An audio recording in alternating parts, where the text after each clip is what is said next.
लेखन खालीलप्रमाणे आहे. 19. बचत. घंटा झाली. मुले परिपाठासाठी वर्गाप्रमाणे उभी राहिली. परिपाठात खैरे गुरुजींनी मुलांना छानसी बोधकथा सांगून बचतीचे महत्त्व पटवून दिले. ते मुलांना म्हणाले, मुलांनो, आयुष्यात बचत खूप महत्त्वाची असते. बचत आपल्याला काटकसरीने जगायला शिकवते. क्षणाक्षणाने ज्ञान, थेंबाथेंबाने तळे आणि कणाकणाने धन साचते. आयुष्यात बचत खूप महत्त्वाची असते. आजपासून आपण बचतीला सुरुवात करूया. यासाठी प्रत्येकाने गल्ला करून त्यात पैसे साठवायचे.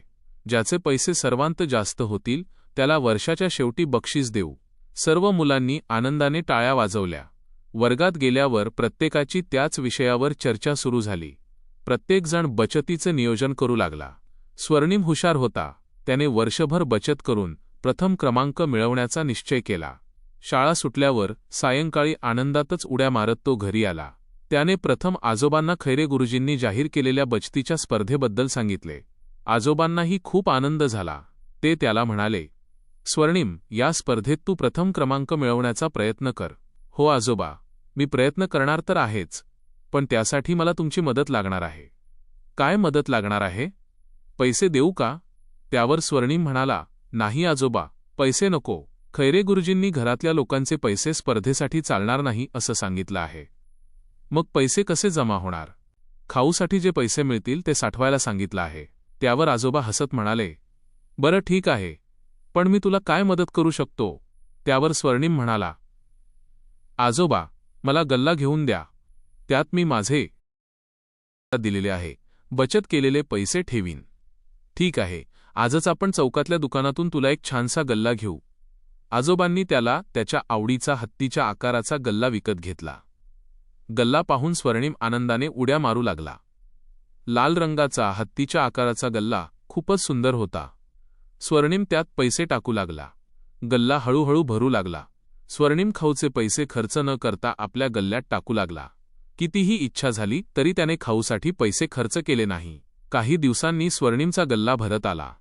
आज प्रत्येकाने किती बचत केली ते खैरे गुरुजी वर्गात जाहीर करणार होते.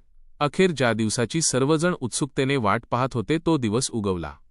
स्वर्णिमची शाळा हाकेच्याच अंतरावर असल्याने तो नेहमीप्रमाणे शाळेत चालत निघाला. काही अंतर जाताच रस्त्याच्या बाजूला त्याला एक आजी दिसली. आजीच्या पायाला जखम झाली होती, त्यातून रक्त वाहत होते. स्वर्णिमने आजींना ओळखले. या आजी त्यांच्या परिसरातील भाजी विकणाऱ्या आजी होत्या. त्याच्या घरी नेहमी भाजी घेऊन यायच्या. स्वर्णिम आजीकडे गेला व त्यांची आस्थेने विचारपूस केली. आजी, काय झालं? खूप लागलंय का? हो रे लेकरा, गाडीने धक्का दिला बघ. भाजीसुद्धा वाया गेली.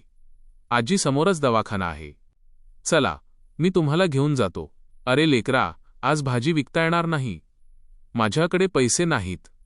राहू दे दवाखाना, आजी विव्हळत म्हणाल्या. स्वर्णिम म्हणाला, आजी, उसकी काळजी करू नका. माझ्याकडे आहेत पैसे. ते ऐकून आजींना हसूच फुटले आणि त्याचे कौतुकही वाटले.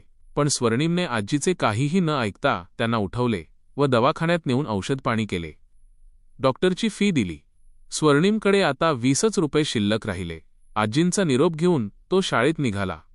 आजींनी त्याच्या तोंडावरून हात फिरवत त्याला आशीर्वाद दिले. शाळेत शेवटचा पेपर झाल्यावर खैरे गुरुजींनी सर्वांचे गल्ले तपासले.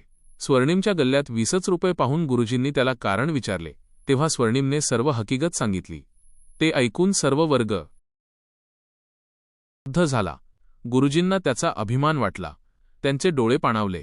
ते मुलांना म्हणाले, बाळांनो, बचतीचा खरा अर्थ आज स्वर्णिमने आपल्या कृतीतून दाखवून दिला.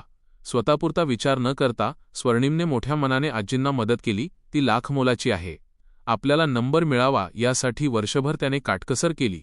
आपल्या मनावर ताबा ठेवून पैपै साठवलेली बचत स्वर्णिमने आजीच्या उपचारासाठी खर्च केली. यावरून सर्वांनी स्वर्णिमचा आदर्श घ्यायला हवा.